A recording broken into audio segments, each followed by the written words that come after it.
Welcome back, everybody, to the Cancel for Maintenance podcast, where we talk about the non-gritty or the gritty, non-glamorous side of aviation. I just messed up right there. How fun. Already having problems. Abort. Those were system difficulties, and definitely not the brain. Definitely not the brain.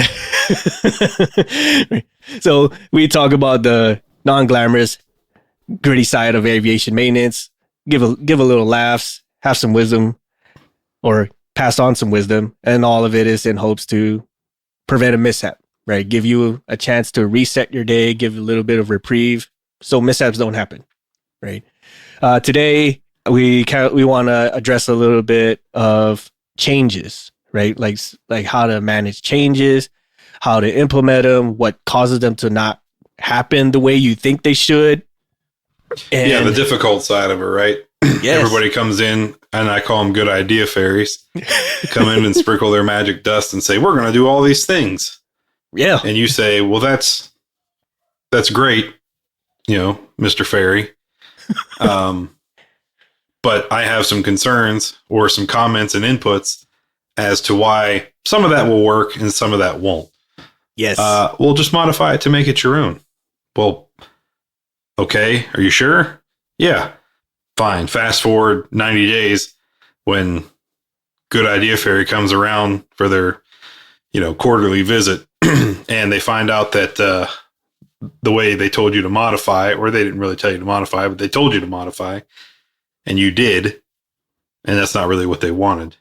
Right. But you didn't tell me what you wanted. Right. But I know that what you're doing isn't what I wanted. Like, cool. Oh, thanks a lot. So we're right back to square one. Yes, absolutely. And change is a part of everything in business and aviation and maintenance, your everyday life. There's changes happening all the time. And a lot of these changes, especially for aviation side, it's part of that continuous improvement cycle, as a lot of us are probably over familiar with. Like, how do we do good or what do we do right this time? How can we improve and keep on going? And how do we control what we did great? And how do we lessen what we did wrong, et cetera, et cetera, et cetera. And these come in waves, right? We all see them. We either get new managers, we get new teammates, we get new leads, we get new policies, new regulations. It happens all the time.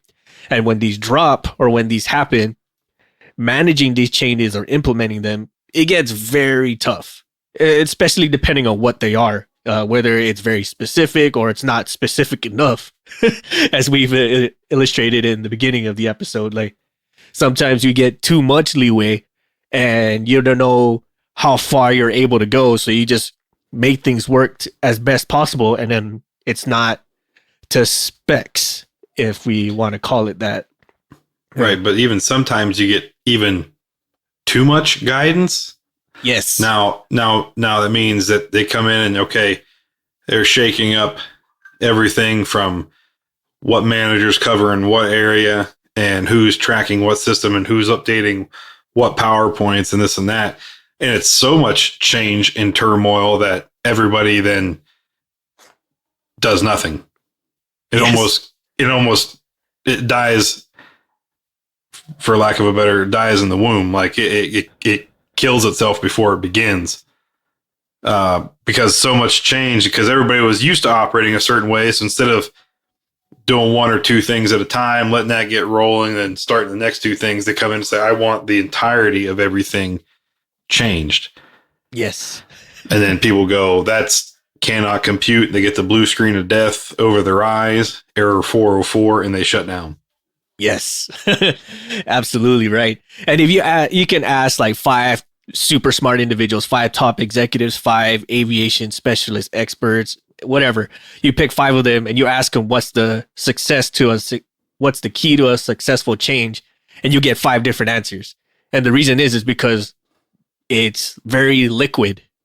It's very liquid on this, because they all have different opinions as to what makes a successful change. And a lot of the stuff we can admit this for ourselves. We tend to focus a lot on the soft factors, right? Like leadership style, the morale of the company, their work ethic, things like that, right? And we tend to get lost in that because that's the first thing we think about, because no one likes changes. As soon as we say like, hey, we're switching from brand X to brand Y tools, or we're going to use this procedure to lock up our toolboxes or whatever. And when you're set in a certain way, that's the first thing you start thinking about is how they're going to accept this, air quote, feeling wise, right? So we start to mitigate in that direction. But what often gets overlooked, and I'm kind of jumping ahead in this, what gets overlooked is like the stuff that you can prove, aka the hard factors. Like, how long is this going to take? Has this been tried already? Is there any examples to this? Right? Stuff like, or like, how is this going to save us money? Depending on what, how high up the chain you are.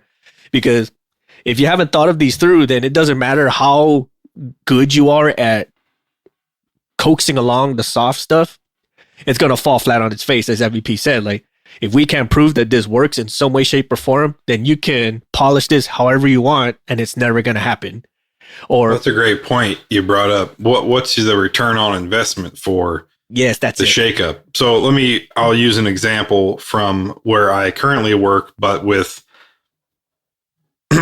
with an entity or a different department, different from a different sector. Same department, different sector. Let me say that. Got a new head honcho in, and they shook up the entirety of everything. Like I said a little bit ago, went from this manager who was used to covering production is now covering operations, and the operations is now covering testing, and the test guy went to manufacturing.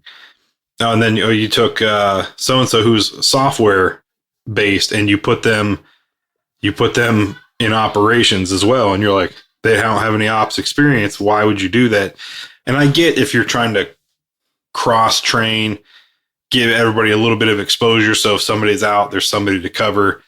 I get that, but you can't do all that at one time because it just falls on its face, right? The system slows down because the person who doesn't have experience with that is asking 400 questions a minute because they don't understand. And, the guys on the floor who are used to working will continue working a certain way, have to keep stopping and explaining every step that they're doing. But at the end of the day, what did all that change get you? What did you benefit from it? It definitely didn't save you money. You didn't replace anybody. You didn't get rid of anybody. You just threw everybody into a different basket. So really it just caused you a headache at the end of the day and slower back in service times, Yes. And we can see this stuff too. Like say we bring third party entities to kind of lean out our procedures, say, right? Or let's say Six Sigma projects, right? We hear a lot about those, especially as we trickle upwards towards the top. You hear a lot of those continuous improvement professional types. And sometimes or another, you see some of those professionals come down to the shop floor to kind of smooth things out. Like we want our air hoses to be on pull-out reels, or we want our sheet metal tables to be on this side of the house or something like that. And sometimes or another, these individuals or these team members, they don't fully understand the day-to-day of how things work. And that's kind of similar to how MVP said, like, you have individuals who are very smart in whatever areas they came from prior, but then you stick them into these newer ones where they haven't had the time to absorb how things work and just expect them to come up with a solution. It's rarely ever going to work. And even if they do figure it out, how to trim down these procedures or make things better or reduce whatever problems you are having, it's not going to happen unless you do like a small little test, say. What do they call them? Soft openings when you're talking about a restaurant or something like that. That's it. Let's say you're a Boeing guy. I'm an Airbus guy, and we get a new director of maintenance in. He says, "All right, MVP, you're going to Boeing. Six, you're going to Airbus." And you and I are looking at one another going, well, how do I work on that? okay, so we spend all of our day calling one another over, asking us questions on how to fix a jet we're unfamiliar with, when we could have just done it ourselves as we had been up front. Now, I get if the DOM is saying, hey, I want cross training, so when 6 is out, MVP can cover, and vice versa. But there has to be a soft opening to that, where, okay, hey, MVP, you're going to go work this week with 6, and the next week 6 is going to come work with you, and you guys are going to learn a little bit. Or, hey, MVP, we're going to send you to the Boeing Gen Fam school. Just a very basic one. It's a 2-week course, and at least you'll get, the basics of line maintenance. Here's how you're going to change a tire on the thing. Here's where all the servicing ports are at. Here's this and that. So at least I can turn on the line, should be able to turn on the line under my own knowledge base at that point. And then when it comes to the harder stuff, then 6 and MVP could work closer in learning those systems. But if you just one for one swapped us and said, good luck to you, well, I'm going to say the same thing back. Good luck to your numbers, Yes. They're about to get worse. Yes. And along the lines with soft opening, right? So a lot of this stuff, when you are planning to do something like that, first of all, you got to have a plan to do that. You can't just like one shot and like, oh, let's experiment and test it out, see what happens. For small teams, like say like 5, no more than 10 max, and that's like really pushing it, 10 max, you try something like that out. It may work because it doesn't affect the overall population of things. Maybe. Or I would say take not your hot shots. You don't want to pull them off the line. And then your bottom end guys, your new guys, they're still too new to be efficient in the test. So you take your middle of the road performers and use them, use them as your test bed. Cause they're got enough of a skill set and knowledge base to be dangerous, but they're not maybe as seasoned as your hot shot guys are. So leave your hot shots in place to keep you driving forward and the wheels turning, so to speak. Yes. And then test and say, okay, let's see if we flop the Boeing guys to the Airbus and Airbus to the Boeing, how hard is this going to be? How long is it going to take them to get efficient on a new airframe? Yes. Exactly. And go with that, right? Yes. And as you're doing this, right, schedule, like you got to have like at least a flexible enough schedule where you got a timeline, right? Like how long is this going to be? Like a duration. And then in the midst of this, you need to have like some kind of milestone in this, right? Like say like you're a lead, a mechanic lead. You don't just stick a new guy and say, here, figure out how to learn these airframes on the line and just leave them to it. It's just not going to happen, right? You say, I'm going to give you 6 months to learn this airframe, at least enough to be like, say, a mid-level person. I'm going to give you 6 months, and every 30 days, I'm going to check on you to see your progress, right? And that applies to pretty much everything, like whether it be training somebody, whether it be like this long process improvement project, a brand new procedure from scratch. You got to have some kind of duration of how long it's going to take. Because if you don't, it just keeps on cycling, and it's going to be like that kid in college who takes 20 years to graduate. And the reason why they keep going, because no one checks on them. Like some Van Wilder stuff. Yeah. Like, this dude, you're like 50 years old. How are you still in college? Oh, why should I leave? Right? I'm perfectly fine where I'm at. And right. But then you also go, wait a minute, who's been paying for this the whole time? Yes. It's the same thing with the college, but same thing in like the maintenance shop, right? If you got somebody who's been in training for the past 2 years, you're going, am I paying for that out of my budget? How did I not see that? Yes. Why am I? Right. So you gotta have some kind of a timeline, right? Even like say something small, like I'm gonna build my bench press, right? You don't just say like, I'm going to hit, if I bench press 90 pounds, I'm going to hit 300 by the end of this year. Like, it might be a little short for you. You might want to increase that a little bit, or vice versa. Like say if my goal is to lose 5 pounds, I'm not going to take all year to do it. Right. And again, like have yourself some checkpoints or milestones. So like you can see your progress, because if you don't, all that stuff gets kind of lost in the mix, and you're kind of just like, well, where are we at with this? It's been however long, and you have nothing really to show for it other than, well, at least we started. Right. Right. Yeah. Well, we tried. We tried. Another key is like the integrity of the test or the integrity of the change, right? Like, what's the purpose of this? How valid is this? What's this mean for us? And then, well, that's a good point. You have to provide direction for those who you're. You have to provide like an end goal or a justification to the ones you're moving. So if 6 is ops and I'm manufacturing, and you're telling me that I'm going to go to manufacturing, I'm going to go to ops and he's going to manufacturing. I'm going to go, why? Have I not done a decent job over here? You got to give some explanation, because otherwise you also generate turmoil going, well, maybe I didn't do a good job. And then that turns to bitterness and everything else. So there's got to be justification in it as to why. And that goes back to what we talked about a few minutes ago, the return on investments and everything else. Show your team, hey, everybody, here's what I'd like to do. And if we're able to do this, this is the end goal, right? So you could say, hey, if we're able to if I'm able to get 2 of you cross-trained, in one into ops and one into manufacturing, that allows us to go from working 5 days a week to a 4-10 schedule. Because then on Monday, 6 can cover MVP on both realms, and they're both there Tuesday, Wednesday, Thursday. Then Friday, MVP can cover both realms, so 6 can get a day off. If you can show some sort of justification like that, or hey, if we do these things, we're going to be able to save 15% in our budget, which can then be reallocated into year-end bonuses.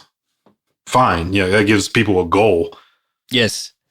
And that's another thing too. Since you mentioned goals, like you got to have like, you got to pass on a clear understanding of like everyone's roles and responsibilities in this new change or whatnot that you're trying to implement. Because I mean, if you just say like, well, roles and responsibilities are the same, these are the only differences. You know, kind of like a record of things you did switch around. Like, oh, okay, I got it. Right. Example is like, say, like you switch one person from nights to days or days to nights, as MVP says. You're moving to days or you're moving to nights. This is what you're going to be doing, and here's who you're going to be in custody of or whatever. Oh, okay, I got it. Because if you don't, that kind of invalidates what you're trying to do in a way, because now they're just aimless and you have no idea what the hell they're doing. Yeah, it's a great. So let me use my own department right now as an example of that. There's only certain times we do ops, right? We're limited by a variety of factors. But, you know, so because of that, if you work, let's say, only a day shift, you're not going to get certain experiences and improve your skill set and certain trainings done as you would if you worked swings or mids. And subsequently with the other ones, if you only work swings and mids, you miss stuff on the day crew. So we say, okay, hey, I got to move you to swings, or I got to move you to mids. Oh my God. And really nobody wants to work in the middle of the night, right? We've talked about that 100 times. Yep. But why are you moving me? I told you I like to work days. Well, I know you did, and I've left you on days for as long as possible. Well, why are you moving me? Well, because you got to get to the other shift to get these experiences. I don't feel like I need those. Well, then I can't send you on a deployment where you're going to make extra money or see a cool place or be part of something cool. Oh, okay. Well, yeah, I guess I can go to that shift then, right? But if I never said anything, like, oh, it sucks to suck, nerd, you know? Yeah. You know, you get a bunch of hate and discontent and turmoil. But if you approach it from that, like, if by you helping me moving to this, I can help you in getting to a deployment or you know, whatever. Yep. So I like to approach things from that angle. Like, look, it's give and take. You know, you helping me here allows me to help you over here, and me helping you over here is going to benefit you down the road here. not everybody responds to that so much, or a lot of people will respond positively to that, but in their mind, they've got their own timeline. And that's another thing to really consider when change management, because you're saying, okay, hey, I want this to take 60 days for us to get this done. And somebody else is going, hell, 60 days. I was thinking more like 120. Right. So you got to combat that side of it too. And you go, okay, for you, that's 120. So if you're telling me you're going to get it done in that time, then I got to take this away over here. Yep. Well, why? Well, because I need you to expedite that time. So you're telling me 60 days is unrealistic and you're saying 120 is more realistic. Well, you got to either provide me justification or otherwise I think you might just be dragging your feet a little bit because, fuck them. That's why, but you got to come back with, okay, I said 60. You said that's no good. Fair enough. What do you think it is? 120. Oh boy. Well, we need to add some pepper to that one. Put a little pace on it. Do you think you can shave it down to 90 to 100? Well, we'll see. Okay. Well, what can I do on my end to help you achieve that goal? Yes. Right. It's a give and take, but unfortunately, in a lot of these change management situations, it's a lot of take, or people view it as a lot of take. And then they go, well, if you're going to take, I'm going to take. Well, we both can't take, because then there's nothing to take from. Yes. Except for the lowest level guy on the floor. And then he wants to blow his brains out. Yes. I love the fact that you mentioned that. It's like, what can I do to help? And that's a big illustration to another key reason why change implementation is so hard to do. It's the commitment of it all. Not just to the commitment of the people that are being affected by the change. It's the ones who are trying to back it to actually happen, right? Or the ones that are sponsoring it down. Examples like, say, like you get a new manager, he says, I want our flight turnaround time to decrease by 50% or some craziness, right? Okay, cool. How the hell are we going to do that? And he goes, I don't know, figure the hell out.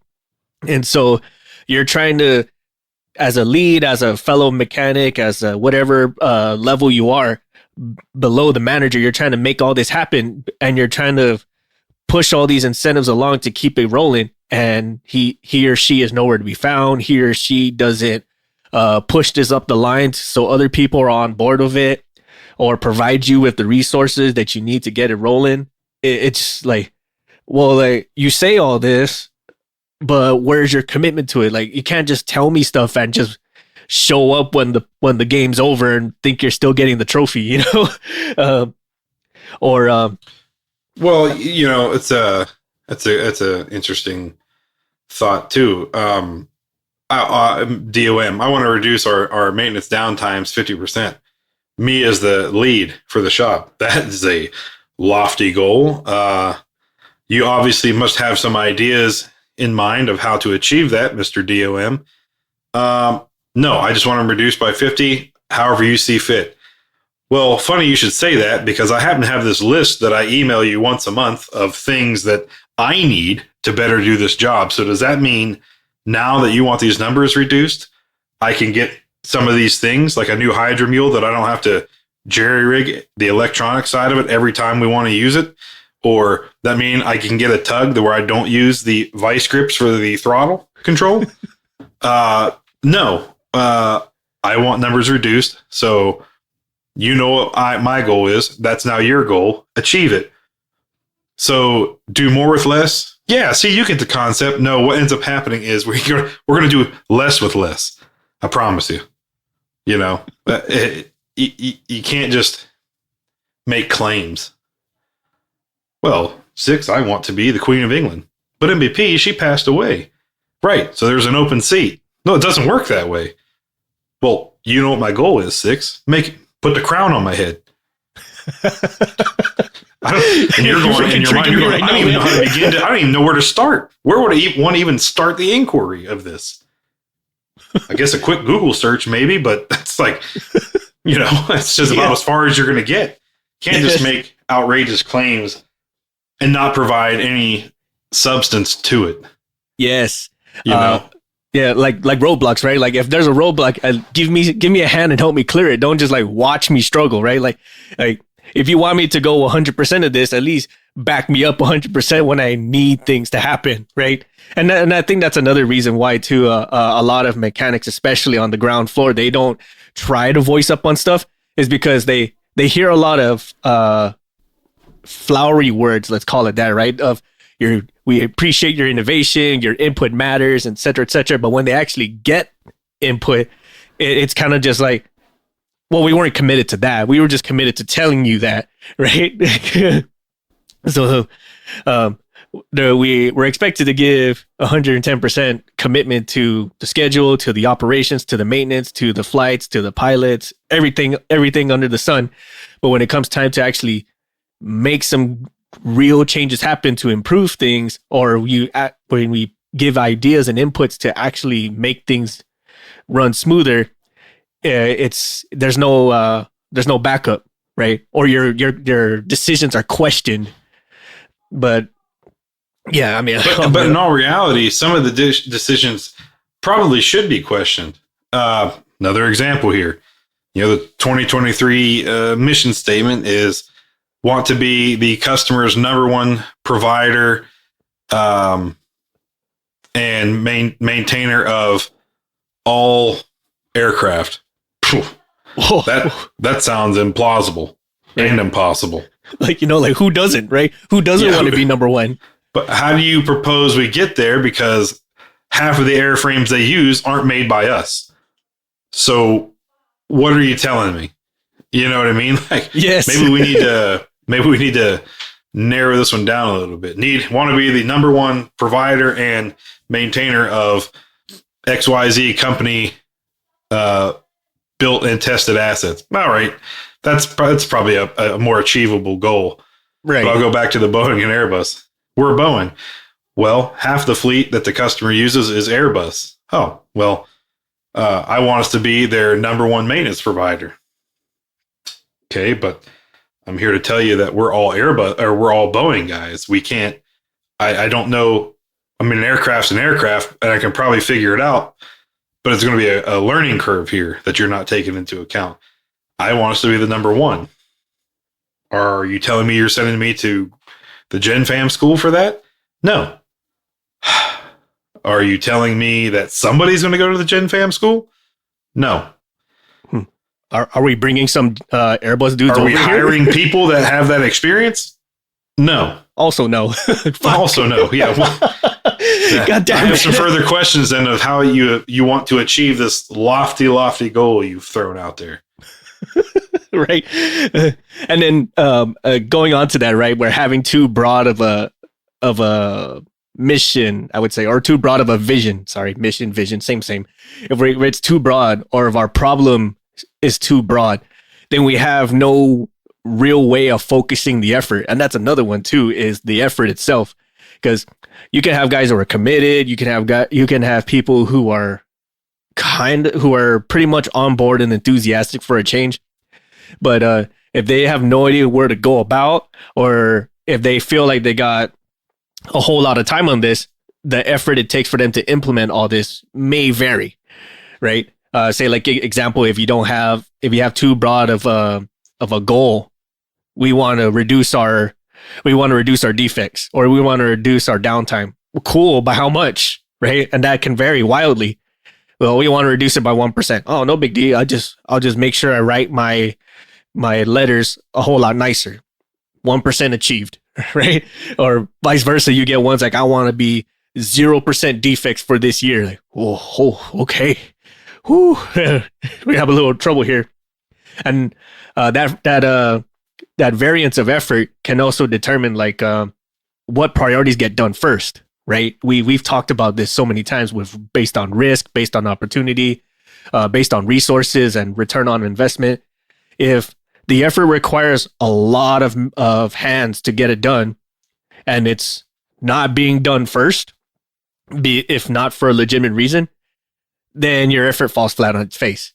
And then vice versa, if everything's number one, then nothing's number one and nothing gets done, aka no effort, and your grand plan to do whatever is just not going to happen.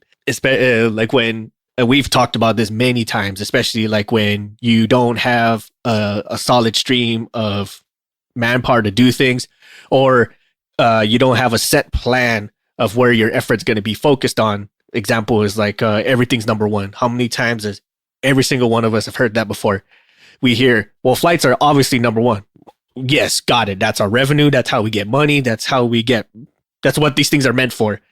But when my flights are number one, and then you say, oh, we have this R&D project, or we have this this Six Sigma thing going on for your shop or whatever, that takes number one too. Like, well, is it how number one is it really? Right? How number one are we talking? Yeah. Hey, priorities are supposed to be like a 1, 2, 3 ABC kind of thing. They're not really horizontal. Are you telling me the everything is number one? Yes, we would love to get all this done today.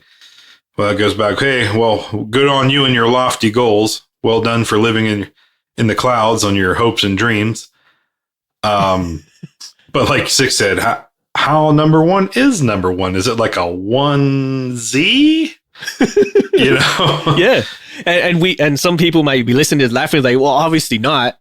But I mean, for anyone who's ever had maintenance control experience or dispatch experience or having to be the tech lead on the floor experience, you will get times where like someone will say like, well, this is number one. And if that doesn't go, this is number one, and then et cetera, et cetera. So we're like, okay, 1, 2, 3. No.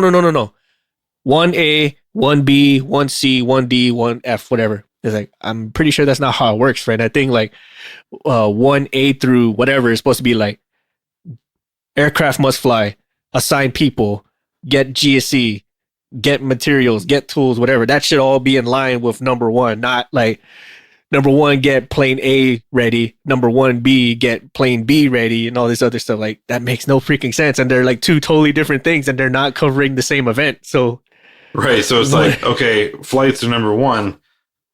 Okay, well, we have to do this and this and this to get this flight ready. Yeah, it's the flight schedule. So whatever you 3 or 4 or whatever assigned to it have to do to get that ready, that's your problem. I'm just telling you the big picture. Number one is the flight getting off the ground. Whatever it takes for you to do that safely and efficiently is your own internal priorities, you know? Yes. And then same, you know, okay, we have this ground testing. Whatever it takes for you to get set up and rocking and rolling for your ground testing, prioritize internally. I'm not getting that far into the weeds with it for you.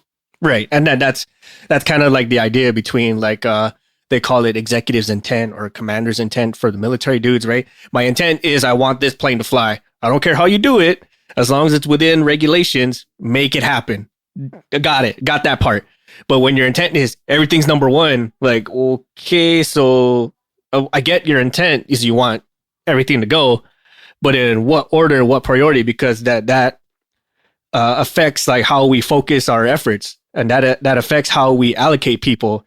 And that's another thing too when it comes to say like physically changing things. Besides just flights, like say regulations, we're trying new projects, we're trying new systems, new exercises, whatever. You got to understand like how many people this is going to rope away from their regular day to day, right? Or how many it's going to add on to their day to day, because that makes a huge difference too. If you're saying this needs to be our primary focus, but it's not ready, I'm moving them somewhere else. And then say in the midst of something else, that project or that grunt of effort is ready to get going. It's going to take some time to refocus them back to the original priority or the original line of effort. And some people really lose their minds about that. But what can I tell you? If it wasn't ready to go, and we're not going to sit there and wait and have just twiddle their thumbs while they can be busy doing something else, something more meaningful and valuable to both ourselves, the customer, the safety, the aircraft itself. Why am I going to freaking just have them twiddle their thumbs when they can be better used doing something else? Because, I mean, I don't know how big your budget is, but having a bunch of senior or mid to senior level people who have a whole lot of knowledge base behind them to just sit around and do nothing, that's just money you're pissing away. And that will really destroy your return on investment. Yeah. Now, keep in mind, change management should be reviewed and revamped as much as necessary. Yes. It's, your first shot out the gate rarely is going to be hit its target on the first go. You might think it is. You might think you're a crack shot, but I'm here to tell you, Jackson, you hit the target, but 3 targets to the left or right, not yours. Your vision got a little blurry there at 500 yards, through them iron sights. Yes. You heard the middle ping, but it wasn't the one you were aiming for. Someone else shot on your target. Right. And then that's very true. That's very true. Rarely, if ever. And if it does, and the only reason why it would is because it took a monumental grunt of effort, like planning, implementing. You got subject matter experts from all levels. They all bought in on it. Everyone knew it was coming. Whatever the case may be, that's rare, very rare.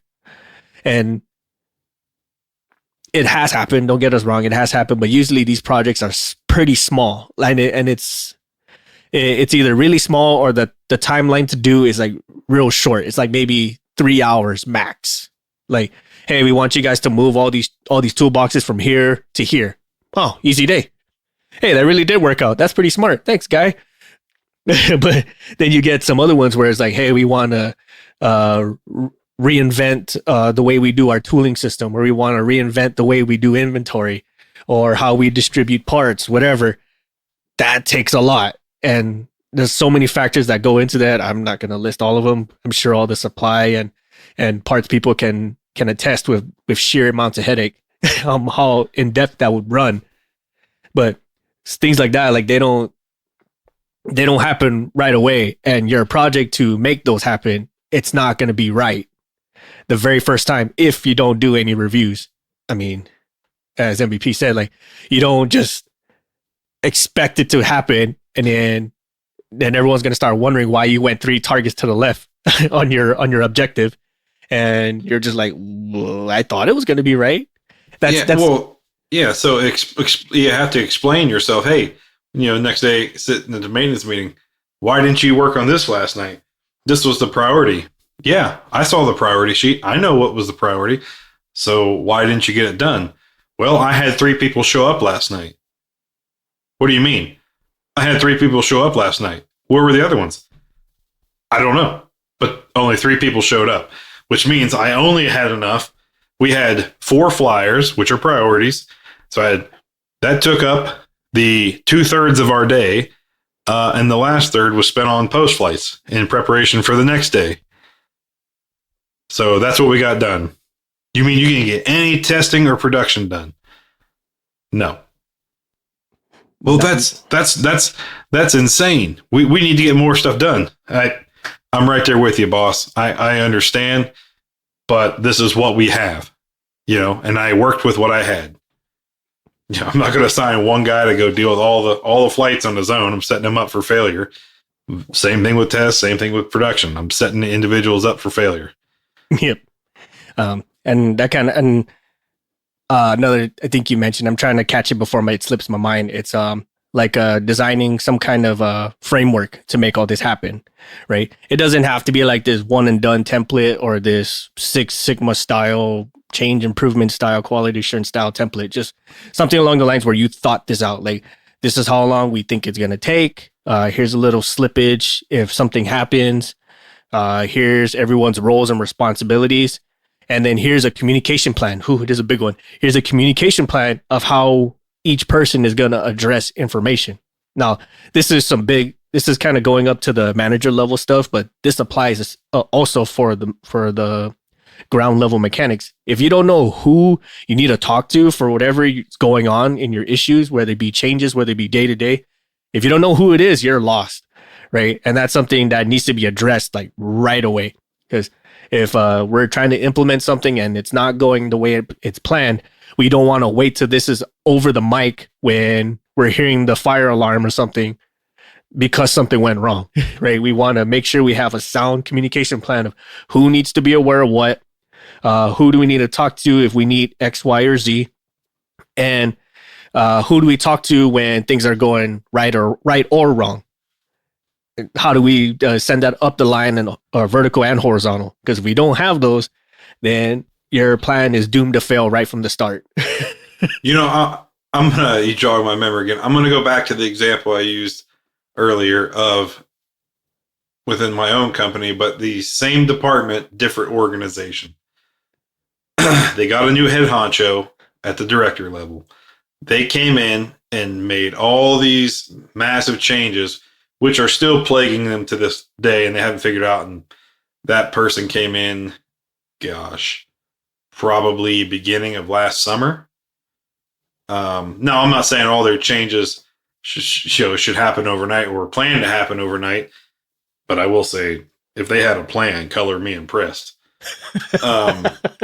But they came in and made all these, they what am I trying to say here?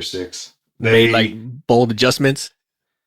Oh, here's what it was. They made all these bold adjustments and said, well, and people, threw out their concerns and said, well, if this new head honcho said, well, if you have any concerns, hit me up.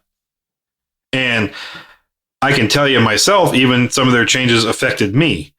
So I asked questions. They said, hit me up directly. So I hit that individual up and I got a response 4 weeks later after I had already went and developed my own process and implemented it and already had things working. I finally got a response back that said, hey, sorry for the delay, blah, blah, blah. And they still couldn't help me. And so your head honchos are going to be the ones coming in and making decisions, but they also have to have enforcers of change. Yes. They need to have, hey, you can't all come back to the head honcho. I understand everybody's busy, but that person is very busy to deal with individual day-to-day stuff. So you'd say, okay, for operations, with any concerns or whatever, please address them to Six, and he'll take care of them as much as possible. Whatever he can't decide or make a decision on, they'll come to me. And same for all the other the other areas of coverage. But you have to put somebody in place like that. Okay, if I'm the head honcho, it's at Six. You got ops. Here's my path forward. Here's some things I think we could do that would help us get there. And you say, Roger that, and you're off and running and trying to make those necessary changes or those requested changes. And you run into some snags, or your people run into some snags. I want you to be able to make the decision. Okay, here's what we're going to do, because I can't be everywhere at one time. So that's you're the SME, the subject matter expert of that area. So I need you to make those calls. Now, if it's something really pertinent, you're like, man, even I'm not sure, because if I chose it this way, it could affect this, but if I chose it the other way, it'll affect this. What do we want to be affected the least? Then you would come back to me with that kind of stuff. But for me to be like, okay, Six, do these things, and Six says, well, hey, you told us to tie our shoes, left shoe first, and then the right shoe. But, unfortunately, everybody here is right-handed, so they automatically go to their right foot first. Subconsciously. Okay, well, then if that works for you guys, then press forward. You know what I mean? Like, I shouldn't be involved with that kind of stuff. That's a very, I guess, weak example, everyone. Sorry for that. But it's one of those where it's like, I shouldn't have to deal with those kind of decisions. I trust my management team to take care of that for me. Now, if you're saying, hey, Jordan, you said you wanted us to, or MVP, you wanted us to tie our right shoes first. But unfortunately, if we tie our right shoes first, we're gonna risk a tripping hazard. For whatever reason, subsequently, we're gonna have a bunch of on the job accidents. Oh, that's no good. Well, let me think of another route. Yeah, and that's another aspect you made mention too, is being able to flow that information from one section to another, horizontally, vertically, whichever. And also, like delegate some responsibility. I was going to say authority, but some responsibility. Like, I leave it to you to make the day-to-day decisions. I leave it to you to make the end of week, end of month, whatever decisions.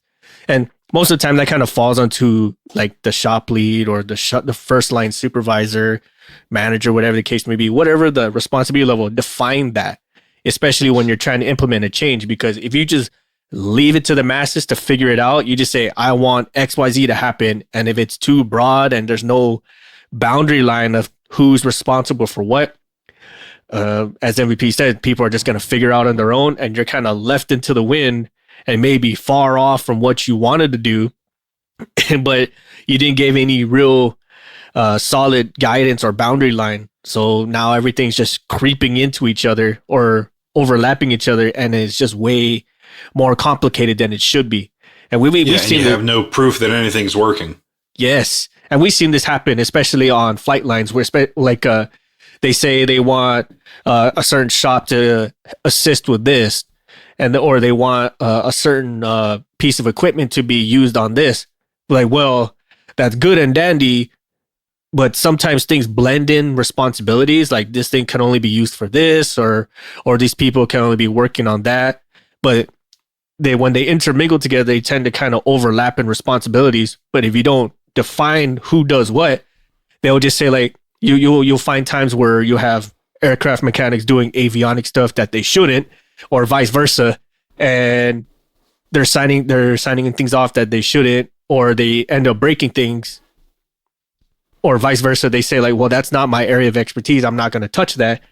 And now you're just you're just in a holding pattern until you do get someone to show up. So having some kind of a framework, some kind of a plan, and having a solid line of communication and responsibilities of who is what will most assuredly ease up the tension or the amount of difficulty it is to make something happen, such as a change.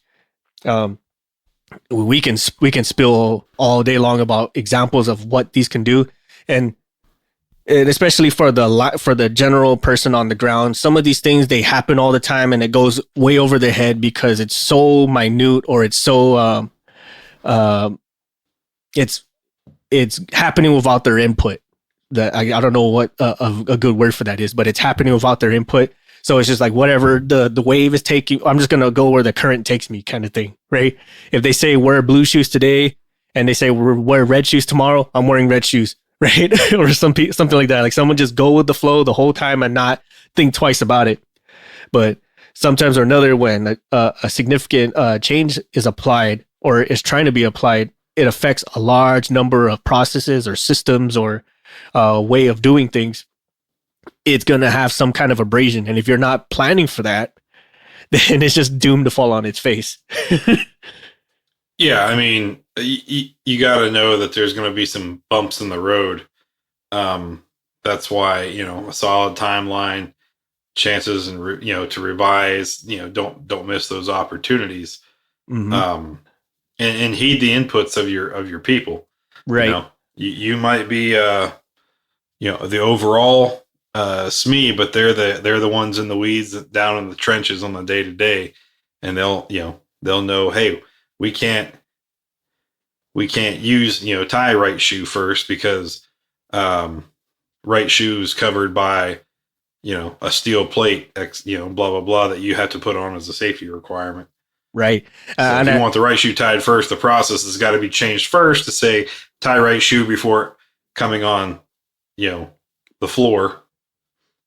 Right. I don't know. I really went off the wheels with that right shoe thing, but but that's a perfect example, because especially if you're the person that's leading this change initiative, don't fall in love with the plan so much that you're unwilling to hear varying opinions. Right. I think that's a good way to sum it up, is like, don't fall in love with it so much where like you're just refusing input. Like, this box will fit. Right. Or I drew this up to spec. I drew this up with all the math available. This part will fit. I'm like, I'm telling you it doesn't. Yeah, well, I'm standing here with the part and I'm telling you, I can't make the square peg fit the round hole. right? It's just not going to happen. I'm sorry. Like, I really want to believe you. I trust your math because you're smart, but Yeah, I'd love to install this for you. I really would, because that means I would get to go home on time. But I'm here to tell you, it doesn't fit. it doesn't happen, right? And that goes for any change management, right? Like, you want to install new parts, you want to move things from A to B, you want to create a new process, you want to boost morale, for instance, right? Or enact some kind of new policy, whatever the case may be. It all follows the same trend. Like, you got to form a plan. You got to have time for checks and balances, or time for inputs, reviews, and revisions. A time for inputs from other people. You got to test it. You got to build time to test it out, so you don't just hard launch it and hope for the best, right? And then you gotta be open to a little bit of criticism. A little bit is fine. Like, well, this is kind of silly. Why am I wearing red shoes on Tuesday when it does nothing different for me? Oh, well, for reasons. You got to be able to have some criticism, but you also got to be able to prove against them with actual facts, right? If you're right, you're right, but you got to be able to prove it and prove why it's going to work out better. And I think that's another hurdle that people who are trying to implement something different run into, is that they're overwhelmed themselves with the criticisms and like, well, if you just believe me for like 5 seconds, we can get this rolling, right? Some people just need that hard proof, or some kind of proof in other scenarios that it may have worked. Now, if it's brand new, like this never been tried before, you may get some abrasion, or you'll get a lot more abrasion, say. But if it's something like that's been proven somewhere else, and we're trying to hear, we're testing it now to see if it's gonna work, it'd be easier to coax through than just say, we're doing this regardless if you're with it or not. So get with the times. I guess. I mean, I don't know. I don't really know what I want to say. You're going to get abrasion either way. It's going to happen. You're never going to make everyone happy all the time. The best you can do is try to be a champion of the change, and make it as smooth a transition for yourself and for your team. But if you it's hard to do if you yourself don't believe in it. And believe me, Six and I have been there, where we're pushing something we ourselves aren't fans of, but yep, we find ourselves trying to push a rope up a hill. Yes, and that's another big one, right? Too, you got to kind of be like the engine of optimism. Say, it has some issues, but it's one of those where like you gotta, if you don't believe in it, no one else is going to. Like, you can't lie to yourself and then lie to everybody else. It's just not gonna happen. So you kind of have to like see the bright side of things, and then see it to fruition. If it fails, it fails, but at least it's not failing because you were already in utter disbelief that it wasn't. It's just not gonna happen. Like I said, there's like so many different examples we can use, and we can actually address it from any level, from just two mechs like deciding who's going to take the smoke break first, to like executive level stuff where like we're changing full on policy, or we're inventing policy from scratch. Yeah, that's the hardest one in my experience so far, is to get people on board with is new policy. You mean more red tape that we have to circumvent? Yeah. Yep. Yeah. Sad. But any final thoughts about change management MVP? Just remember the acronym DICE: duration, integrity, commitment, and effort. Yes, that's a good one. That's a real good one. And that's that's nail on the head, in a nutshell, everything. Like, if you remember that acronym DICE, you can apply this to just about anything. But let us know what you think. Like, are we all way off base, or are there some stuff that we missed? Is there some other soft factors that kind of play into DICE, or the duration, the integrity of it, everyone's commitment, the line of effort? If there's other stuff that play into it, or if there's another hard factor that we're missing, please, by all means, let us know. Or if you have experience in these and you actually have tips on how to make things go smooth, like you're an actual expert at this, please, again, let us know. Hit us up on social medias, visit our website, send us an email, whichever the case may be, because we're open to this. And we are open to change. It's very slow, especially with things in aviation. It can be super slow or it can be explosively fast. So we're open to learn more. We are. And then once again, on that note, hit us up on social medias. Let us know what you think. And then like I said, we're down to learn anything. And on that note, thanks again, everybody, for listening. And we'll catch you again next time. Bye, everybody. We would like to take this time to thank our patrons for supporting our show and allowing us to make episodes, maintain our gear, and create merch for all of our listeners. With special thanks to Erica Lamont, Chris Hawkins, Eric Shaw, Dan Schubert, Ryan Frushauer, Kyle Keir, Mike Sherwood, Caleb Stockhill, and Jennifer Brofer. Thank you all so much for your support and patronage. If you like our show, please support us on Patreon. You'll receive awesome perks like access to our private Discord, discounts and early access to our merch, first glimpse of our comics and other projects, and so much more. You can further support us and show off your prowess as an aircraft specialist by visiting our shop at cancelformaintenance.com. If you like classy or rugged watches, visit our affiliate Rockwell Time at rockwelltime.com. Use the code CX, the number 4MX to save 10% off your total order. If you have suggestions for the show or you'd like to be a guest on the show, send us a line on our contact us section at cancelformaintenance.com and we'll do what we can to get both your ideas and yourself on the show. Please support us on social media like Facebook at Cancel for Maintenance, Instagram at CANX for Maintenance Podcast, or Twitter at CXMX Podcast. Please check out our new comic series on the Tapas app. Like, share, subscribe, and comment on our comics. Let us know what you think. Thank you all so much for your support and listenership, and we will catch you all next time.